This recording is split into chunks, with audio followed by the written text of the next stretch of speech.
বিভিন্ন দিক নিয়ে আলোচনা করার প্রয়োজনীয়তা রয়েছে। আমাদের মাসআলাগুলো পরস্পরে মুযাকারার প্রয়োজন রয়েছে। এই বিষয়টাকে সামনে রেখে আপনাদের সামনে কোরআনে কারীম থেকে অংশ বিশেষ এবং রাসূল করিম সাল্লাল্লাহু আলাইহি ওয়াসাল্লামের অসংখ্য অগণিত হাদিস থেকে ছোট্ট তিনখানা হাদিস পাঠ করেছি। কুরবানি এটা মানব রচিত কোনো নিয়ম, কোনো পদ্ধতি নয়। কুরবানি এটা গোশত খাওয়ার নাম নয়। কুরবানি হচ্ছে আল্লাহ পাকের বিধান পালন করার নাম। বলেন, কুরবানি কিসের নাম? আল্লাহ পাকের বিধান পালন করার নাম হচ্ছে কুরবানি। যেহেতু আল্লাহ পাকের বিধান পালন করার নাম কুরবানি, এজন্য কুরবানির সাথে সম্পৃক্ত যে সমস্ত দিক নির্দেশনা রয়েছে, এই সমস্ত দিক নির্দেশনাগুলো আমাদেরকে মেনে চলতে হবে। এগুলো খুব খেয়াল রাখতে হবে যাতে আমাদের কষ্টে উপার্জিত সম্পদ দ্বারা পশু ক্রয় করেছি, এই কুরবানি করাটা আমাদের বৃথা চলে না যায়। এই কুরবানি করাটা যাতে সার্থক হয়, এই কুরবানিটা যাতে সফল হয়। কুরবানিতে হার জিত এটা মূলত পশুতে আপনি কিছু টাকা কম দিয়ে একটা পশু ক্রয় করতে পেরেছেন, তার মানে আপনি কুরবানিতে জিতে গেছেন, বিষয়টা এমন নয়। আপনি পশু ক্রয় করতে অন্যের তুলনায় আপনার কিছু টাকা বেশি গেছে, আপনি হেরে গেছেন, বিষয়টা এমন নয়। কুরবানিতে সফল হওয়া ব্যর্থতা মূল হচ্ছে কবুল হওয়ার উপর। কিসের উপর বলেন? কবুল হওয়ার উপর। আল্লাহ পাক রব্বুল আলামিন যদি আমার কুরবানিকে কবুল করেন, তাহলে আমি সফল, কুরবানিতে আমি সার্থক, আমার কুরবানি সার্থক। আর আল্লাহ পাক যদি কবুল না করেন, তাহলে 1.5 লক্ষ টাকার গরু আমি যদি 1 লক্ষ টাকা দিয়েও কিনি, তাহলে এটার মধ্যে সফলতা নাই। কুরবানির এই সময়টা কিছু সময় দেখা যায় প্রথম দিকে বাজার খুব চড়া থাকে, পরের দিকে বাজার কমে যায়। আবার কোনো কোনো বছর প্রথম দিকে বাজার একটু কম থাকে, শেষের দিকে বাজার চড়াও হয়ে যায়। কি বলেন, এরকম হয় কিনা? কেউ যদি আগে কোরবানির পশু ক্রয় করে, পরে বাজারের মূল্য একটু কমে যায়, এতে আফসোসের কোনো কারণ নাই। কি বলেন, আফসোসের কোনো কারণ আছে? আমি কিনলাম কার জন্যে? আল্লাহর জন্য কিনছি। যা দিয়ে কিনলাম সবটাই আল্লাহর রাস্তায় সদকা করার সওয়াব পেয়ে যাব। জোরে বলেন সুবহানাল্লাহ। সব টাকার বিনিময়ে আল্লাহ পাক আমাকে সওয়াব দিবেন। এতে আফসোস করা, মন খারাপ করার কোনো কারণ হতে পারে না। আমাদের মূল টার্গেট থাকবে আল্লাহ কিভাবে আমার এই কুরবানিতে সন্তুষ্ট হন, এই বিষয়গুলো খেয়াল রাখা। কুরবানির ক্ষেত্রে এমন কিছু বিষয় আছে, কোনো একটাও যদি আমার থেকে আদায় না হয়, তাহলে পুরা কুরবানি বরবাদ হয়ে যায়। পুরা কোরবানি কি হয়ে যায়? বরবাদ হয়ে যায়। কোরবানি আল্লাহ পাক কবুল করবেন না। কোরবানি কবুল হওয়ার জন্যে এক নাম্বার শর্ত নিয়ত সহি হওয়া, বিশুদ্ধ নিয়ত। সহি নিয়ত ব্যতীত কোনো ব্যক্তি যদি 5 লক্ষ টাকা খরচ করেও কোরবানি দেয় তাহলে তার কোরবানি কবুল হবে না। সহি নিয়ত। কোরবানি আল্লাহর সন্তুষ্টির জন্য করব। বলেন কার সন্তুষ্টির জন্য? সবাই আওয়াজ দিয়ে বলেন কার সন্তুষ্টির জন্য? আল্লাহ আমাদেরকে আল্লাহর সন্তুষ্টির জন্য কোরবানি করার তৌফিক দান করেন। সকলে বলি আমিন। সম্মানিত উপস্থিতি, এই ক্ষেত্রে শয়তান বিভিন্ন খারাপ নিয়ত আমার আপনার ভিতরে তৈরি করে দিতে পারে। এগুলো থেকে আমরা নিয়তকে বারবার সাফ করে নিব, নিয়তকে ঠিক করে নিব, যাতে আমার কোরবানিটা আল্লাহর জন্যে হয়। গোশত খাওয়ার নিয়ত এটা আসতে পারে যে কোরবানি করব গোশত খাওয়ার জন্যে, এটা দিল থেকে বের করে দিতে হবে যে আমি গোশত খাওয়ার জন্য হলে তো আগেও দিতে পারতাম, পরেও দিতে পারতাম, কোরবানির দিন কেন দিব? কোরবানির দিন আমি এই জন্যেই দিব। এই সময়ে দেওয়া আল্লাহ পাকের বিধান। কথা বলেন ঠিক কিনা? নিয়ত এটা খুব গুরুত্বপূর্ণ বিষয় সকল আমলের ক্ষেত্রেই। ইন্নামাল আমালু বিন্নিয়াত। আমল আল্লাহ তাআলার কাছে গ্র্যান্টেড হওয়ার জন্যে, গ্রহণযোগ্য হওয়ার জন্যে, কবুল হওয়ার জন্যে নিয়ত একটা গুরুত্বপূর্ণ বিষয়।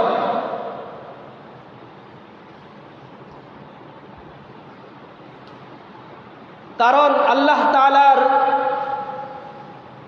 কাছে আমাদের এই কোরবানি পশু গোশত আল্লাহ পাক নিবেন না, রক্ত আল্লাহ পাক নিবেন না, কোনো অংশ আল্লাহ পাক নিবেন না। কি বলেন? নিবেন? আল্লাহ চান আমার আপনার দিলের অবস্থা। যেমনি ভাবে কোরবানির যে মূল ইতিহাস, হযরত ইব্রাহিম আলাইহিস সালাতু ওয়াস সালামের উপর ছিল তিনার সন্তানকে জবাই করা। তিনি আল্লাহর বিধান অনেক কঠিন হওয়া সত্ত্বেও আল্লাহ বলছেন কোনো কিলোকাল করেন নাই, সন্তানকে জবাই করার জন্যে প্রস্তুত হয়ে গেছেন। এমনি ভাবে আমার আপনার উপর আল্লাহ পাক যে সম্পদ দিয়েছেন, এই সম্পদ থেকে কিছু খরচ করে পশু জবাই করা আল্লাহর নির্দেশ। আমরা এতে আল্লাহর নির্দেশ, আল্লাহর হুকুম, আল্লাহর সন্তুষ্টি অর্জন করার জন্যই করব।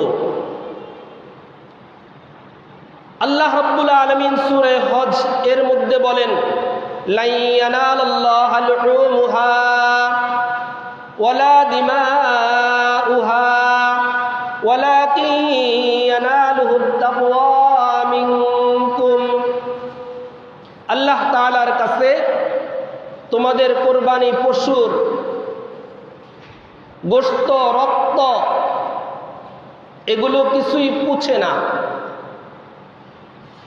আল্লাহ তাআলা চান তোমাদের তাকওয়া, তোমাদের দিলের অবস্থা, তোমরা কি জন্য কোরবানি করছো, কার জন্য কোরবানি করছো?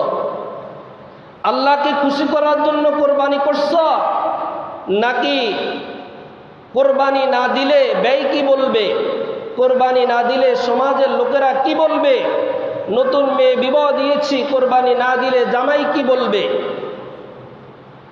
এই সমস্ত খারাপ উদ্দেশ্যে কোরবানি দিচ্ছ। এটা আল্লাহ পাক রব্বুল আলামিন দেখেন। ওয়ালাকিন ইয়ানালুহুত তাকওয়া মিনকুম, এখানে যদি আমরা ফেল হয়ে যাই তাহলে আমার আপনার কোরবানি আল্লাহর কাছে গ্রহণযোগ্য হবে না। 1 নম্বর শর্ত, কোরবানির ক্ষেত্রে 1 নম্বর শর্ত সহিহ নিয়ত।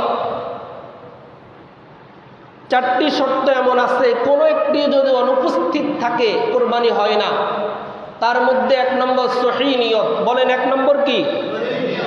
আবার বলেন 1 নম্বর কি?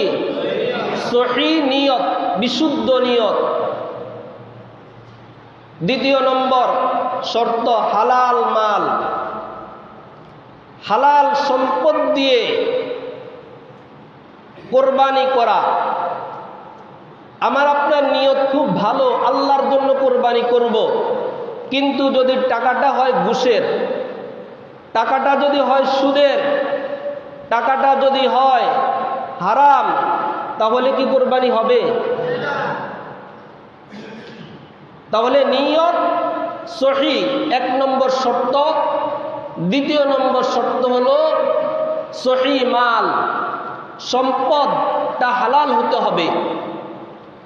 যে টাকা দিয়ে, যে সম্পদ দিয়ে আমি আপনি আমরা কোরবানির পশুটা ক্রয় করব, ওই টাকাটা কোনোভাবেই হারাম সম্পদ হতে পারবে না।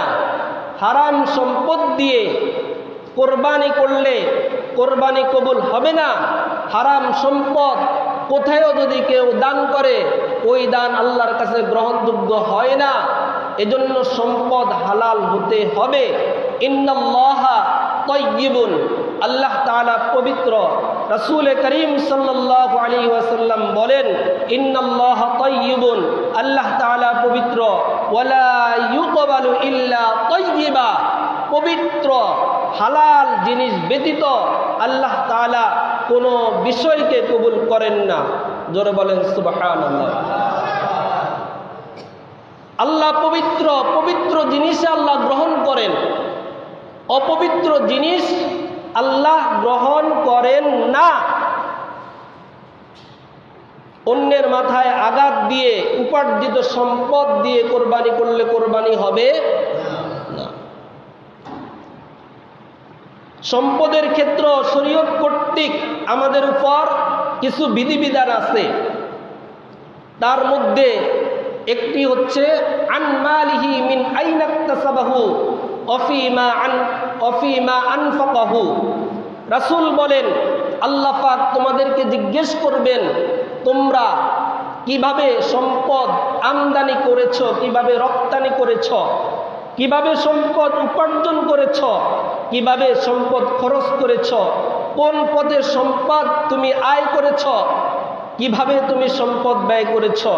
এই সমস্ত হিসাব আল্লাহর কাছে অবশ্যই দিতে হবে। কোনো বনি আদম এই প্রশ্নের উত্তর জবাব দেওয়া ব্যতীত ময়দানে কিয়ামতে 1 কদম সামনে অগ্রসর হতে পারবে না। এজন্যে আল্লাহর জন্য কোরবানি করব, সহিহ নিয়ত। 2 নম্বর শর্ত হচ্ছে আমাদের মাল, আমাদের সম্পদ এটা হালাল হতে হবে। কি হতে হবে? হালাল হতে হবে। কয়টা শর্ত বললাম? সবাই বলেন 2টা। কয়টা হলো? 3 নম্বর শর্ত, আমি যেই পশু দ্বারা কোরবানি করব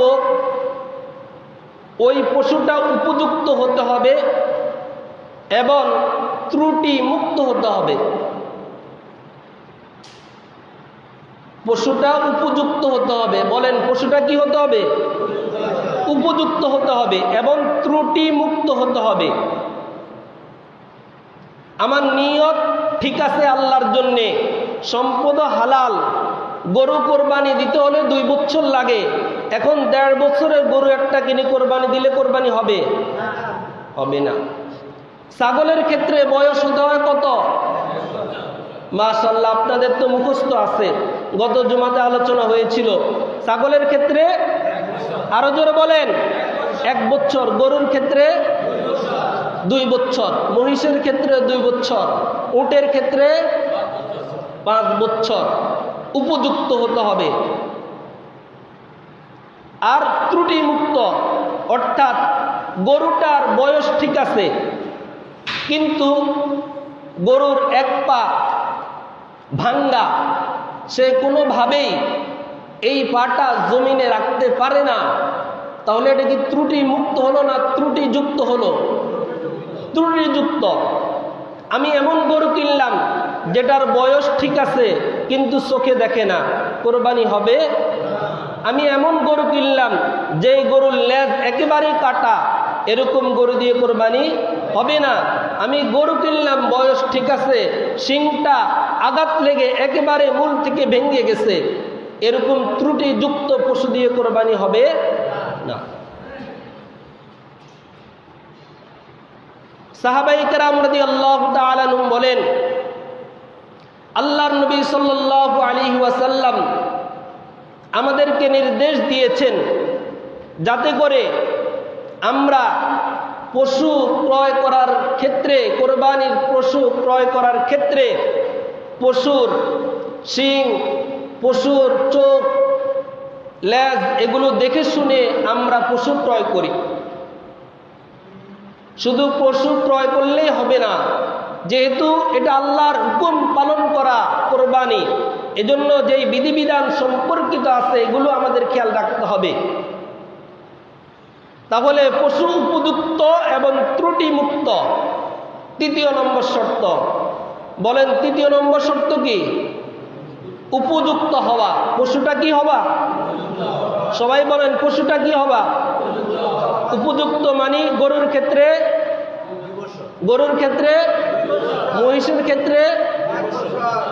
মহিষের ক্ষেত্রে 2 বছর, গরুর ক্ষেত্র 2 বছর, আর ছাগলের ক্ষেত্রে 1 বছর, এর কম হলে হবে না। এরপরে ত্রুটিযুক্ত হলে হবে না, শিং একেবারে নেই, ভেঙে গেছে গোড়া থেকে, লেজ একেবারে গোড়া থেকে কেটে গেছে, পা একটা মাটির সাথে লাগাইতেই পারে না, এই ধরনের ত্রুটি যুক্ত হলে কোরবানি হবে না। এই 3টা শর্ত গেল। এই 3টি শর্ত আবার বলছি। 1 নম্বর সহিহ নিয়ত। বলেন 1 নম্বর কি? দ্বিতীয় নম্বর হালাল টাকা, হালাল সম্পদ দিয়ে কোরবানি করা। দ্বিতীয় নম্বর। তৃতীয় নম্বর উপযুক্ত এবং ত্রুটি মুক্ত পশু দিয়ে কোরবানি করা। এই 3টা শর্ত বুঝছেন? 4র্থ নম্বর শর্ত,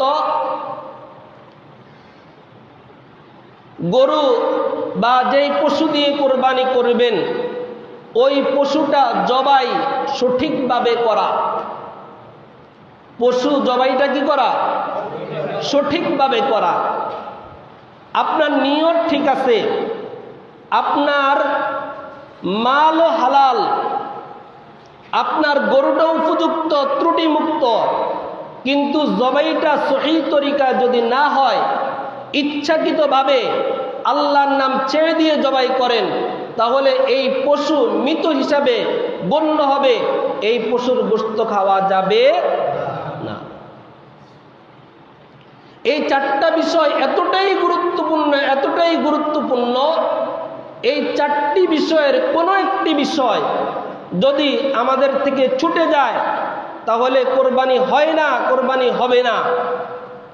এজন্য কোরবানির ক্ষেত্রে যত মাসআলা আমরা জানি, এই 4টি মাসআলা, 4টি শর্তের দিকে খুব বেশি খেয়াল করব। পশু জবাই করার ক্ষেত্রে সহিহ তরিকা হচ্ছে, পশু জবাই যখন কিবলামুখী করে শোয়ানো হবে তখন দোয়া পড়বে, ইন্নী ওয়াজ্জাহতু ওয়াজহিয়া লিল্লাযী ফাতারাস সামাওয়াতি ওয়াল আরদ হানিফান ওয়া মা আনা মিনাল মুশরিকিন, ইন্না সলাতি ওয়া নুসুকি ওয়া মাহইয়ায়া ওয়া মামাতি লিল্লাহি রাব্বিল আলামিন। এরপরে বিসমিল্লাহি মিনকা ওয়ালাক বলে, বিসমিল্লাহি আল্লাহু আকবার বলে পশু জবাই করবে। পশু জবাই করার পর এই পশুর জন্য যারা কোরবানি দিছে বা নিজের পক্ষ থেকে হলো, আল্লাহর কাছে দোয়া করবে আল্লাহ যেন কবুল করেন। দোয়াটা এভাবে আমরা করতে পারি, আল্লাহুম্মা তাকাব্বালহু মিন্নি কামা তাকাব্বালতা মিন হাবিবিকা মুহাম্মাদিন ওয়া খলিলিকা ইব্রাহিম আলাইহিমাস সালাতু ওয়াস সালাম। মিন্নি হচ্ছে নিজের পশু নিজে জবাই করার ক্ষেত্রে, আর যদি অন্যের পশু জবাই হয় তাহলে অন্যের পশু জবাই হলে ওই ক্ষেত্রে মিনহুম শব্দ ব্যবহার করবে। সবচেয়ে গুরুত্বপূর্ণ বিষয় হচ্ছে যিনি জবাই করবেন কোনোভাবে ইচ্ছাকৃতভাবে বিসমিল্লাহি বিসমিল্লাহি আল্লাহু আকবার এই বলাটা ছেড়ে দিতে পারবেন না। ইচ্ছাকৃতভাবে এটা যদি কেউ ছেড়ে দেয় তাহলে তার কোরবানি হয় না। এই 4টি শর্তের দিকে আমরা খুব খেয়াল করব। আর যদি শরীকে আমরা কোরবানি দিই তাহলে ওই ক্ষেত্রে আরও 3টা বিষয় জরুরি খেয়াল করতে হবে। 3টা বিষয় হলো, যিনাকে আমার অংশীদার হিসাবে আমি নিচ্ছি তিনার নিয়ত ঠিক আছে কিনা, তিনার নিয়ত ঠিক আছে কিনা। নিয়ত তো হচ্ছে আপনার কলবের বিষয়। এজন্য সে যদি হয় এরকম যে নামাজ ফরজ, সে জীবনে মসজিদে আসে না, ফরজ আমলের প্রতি তার কোনো গুরুত্ব নাই, মসজিদ সে চিনে না, তাহলে সে যদি ফরজ আমলের তার মধ্যে গুরুত্ব না থাকে, সে কোরবানি সহি নিয়তে করবে, এটার মধ্যে সন্দেহ থাকাটা স্বাভাবিক। কি বলেন, কথা ঠিক কিনা? এজন্য অংশীদার নেওয়ার ক্ষেত্রে তার নিয়ত সহি কিনা, তার চলাফেরা উঠা বসা এইগুলো একটু খেয়াল রাখা। দ্বিতীয় নম্বর, সে যেই টাকা দিয়ে আমার সাথে অংশীদার হচ্ছে তার মাল হালাল কিনা, অন্তত এতটুকু যাচাই করা তার অধিকাংশ টাকা হারাম সম্পদ কিনা। যদি এরকম হয় তাহলে তাকে অংশীদার বানিয়ে কোরবানি করা যাবে না। কোরবানি করলে তার কোরবানি তো হবেই না, আমার কোরবানিও সমস্যা হয়ে যাবে। এই 2টা বিষয় বললাম। আরেকটা বিষয় হচ্ছে গোশত সঠিকভাবে বন্টন করা। অংশীদার নেওয়ার ক্ষেত্রে আরো 3টা বিষয় খুব খেয়াল করা। অংশীদারের নিয়ত ঠিক আছে কিনা, অংশীদারের সম্পদ হালাল কিনা, এবং গোশত বন্টনের ক্ষেত্রে সঠিকভাবে গোশত বন্টন করা। অনুমান করে গোশত বন্টন করা যাবে না, মেপে মেপে সমানভাবে গোশত বন্টন করতে হবে। 5 শরীকে মিলে কোরবানি দিলাম, 5 জনের ভাগ বরাবর হতে হবে। 7 শরীক মিলে 7 জনের পক্ষ থেকে কোরবানি দিলাম, 7 জনের ভাগ সমান সমান হতে হবে। অনুমান করে দিলে হবে না, মেপে মেপে দিতে হবে। কোনো অংশ যদি বেশি হয় সেটা সুদ হবে, গুনাহ হবে। খুব সতর্ক থাকবো। কলিজা 7 জনে মিলে কোরবানি দিলে 7 ভাগ হবে, কথা বুঝে আসছে নি? এরপরে বট 5 জন মিলে কোরবানি দিবেন, 5 ভাগ হবে। কাউকে এককভাবে দিয়ে দিবেন না। কেউ এটা বলবেন না যে আমার কলিজাটা লাগবে, আমার বটটা লাগবে, তোমরা কষ্ট করে এটা দোয়ার জামিলা করবে কীর্তি, আমাকে দিয়ে দাও, তোমাদের দোয়ার জামিলার দরকার নেই, আমাকে দিয়ে দাও, এভাবে দাবি করে কেউ নিবেন না। অংশীদারে কোরবানি দিবেন। গোশত বেশি পাওয়ার কোনোভাবেই অন্যের অংশ থেকে আপনার অংশ বেশি হবে, আপনি লাভ করে ফেললেন, এটা বোকামি। এটা হচ্ছে নিজের উপর জুলুম করা, নিজের কোরবানিকে বরবাদ করা। বুঝে আসছে নি?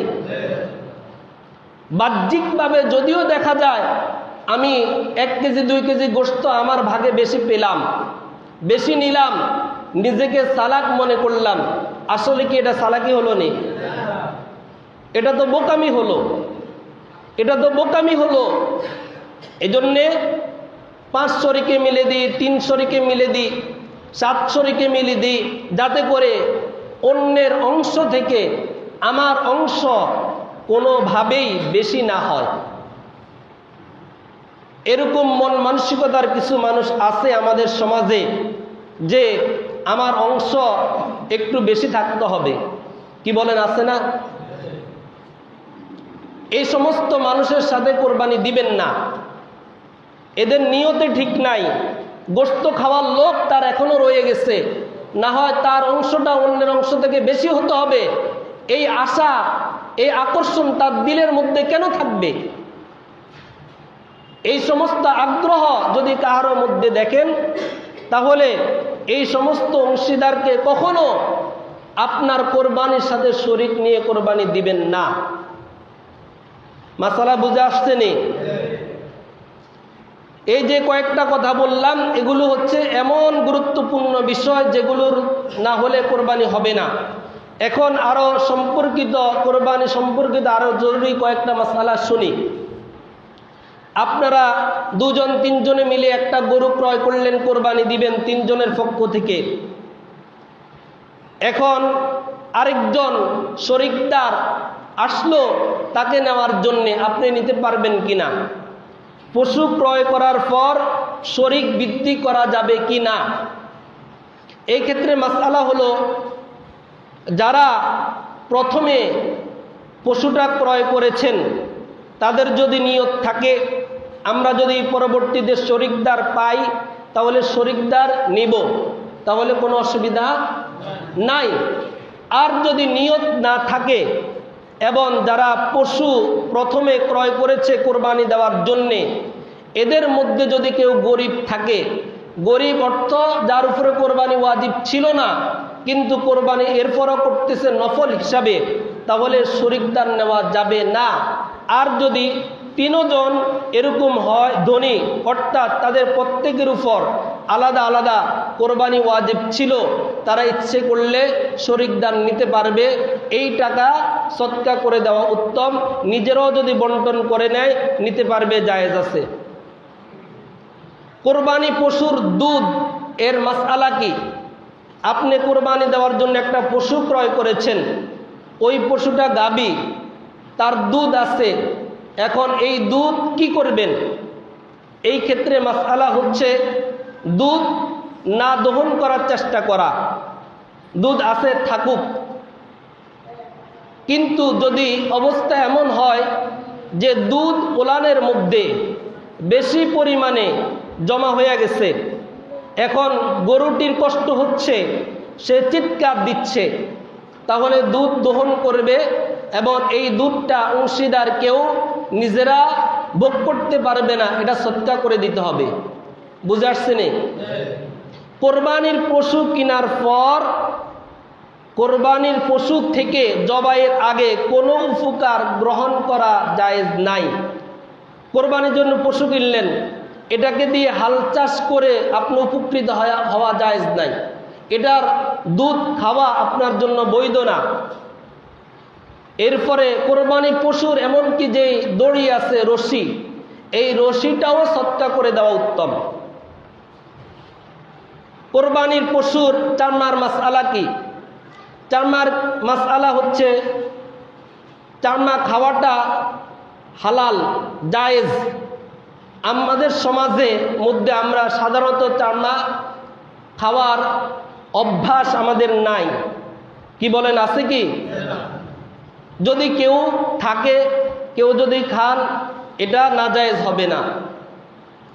তো চামড়া মূল্য এটা সদকা করে দিতে হবে, বিক্রি করলে ওই টাকা আপনি নিজে খেতে পারবেন না, সদকা করে দিতে হবে, এটা গরিব মিসকিন এতিমদের হক। চামড়ার আপনারা যেভাবে অতীতে মাদ্রাসার সময় দিয়ে আসছেন, এভাবে মাদ্রাসায় দিয়ে দিবেন। কারণ আপনি যদি বাড়িতে চামড়াটা বিক্রি করেন, চামড়ার মূল্য এমনিতেই কম। কি বলেন, কথা ঠিক কি না? সব জিনিসের দাম বাড়ে আর গরিবের হক গরুর চামড়ার দাম কমে।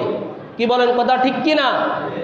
এক সময় চামড়া ছিল 2000-2500 টাকা, দিন দিন সব কিছুর মূল্য বাড়ে হিসাবে এখন এক একটা চারমা হওয়ার দরকার ছিল ৫-৭ হাজার টাকা। কি বলেন, কথা ঠিক কি না? কিন্তু এক একটা চারমা ৫00-৭00 টাকা বিক্রি। চারমার মূল্য এমনি কম।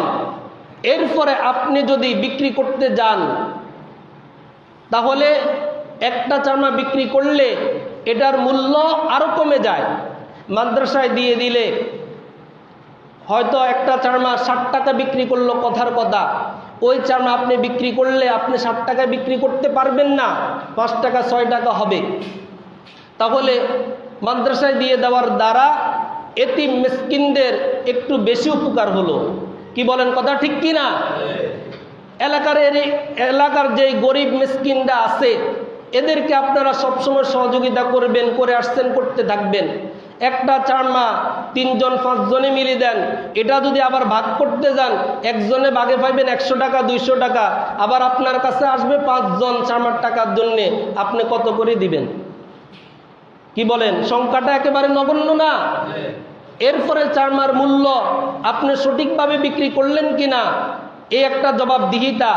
এই মূল্যটা আপনি খরচ করে আবার যদি দান করেন তাহলে হবে না, ওই টাকাটাই দান করতে হবে, এই আরেক জামিলা।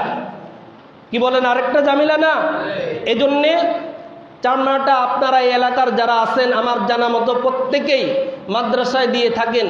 কেউ লুদুয়াই সাদুল মাদ্রাসায় দেন, কেউ ফতেপুর এতিমখানায় দিয়ে থাকেন।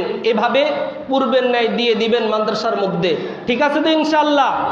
এলাকাতে একটা চারমা আপনারা বিক্রি করবেন না, একটা বিক্রি করবেন না, এতিম মিসকিনদের জন্য দিয়ে দিবেন। তারা গরিব মিসকিন যারা, এরা এই টাকা দিয়ে ইলমি দ্বীন শিখবে। আপনার সদকে জারিয়া সওয়াব পাবেন ইনশাআল্লাহ। আপনার দান করারও সওয়াব পাবেন, ইলমি দ্বীন শিখার তাদের সহযোগিতা করেছেন এটারও সওয়াব পাবেন আপনারা। আল্লাহ পাক আমাদের সবাইকে আমল করবার তৌফিক দান করেন। সকলে বলে আমিন। ওয়া আখিরু দাওয়ানা।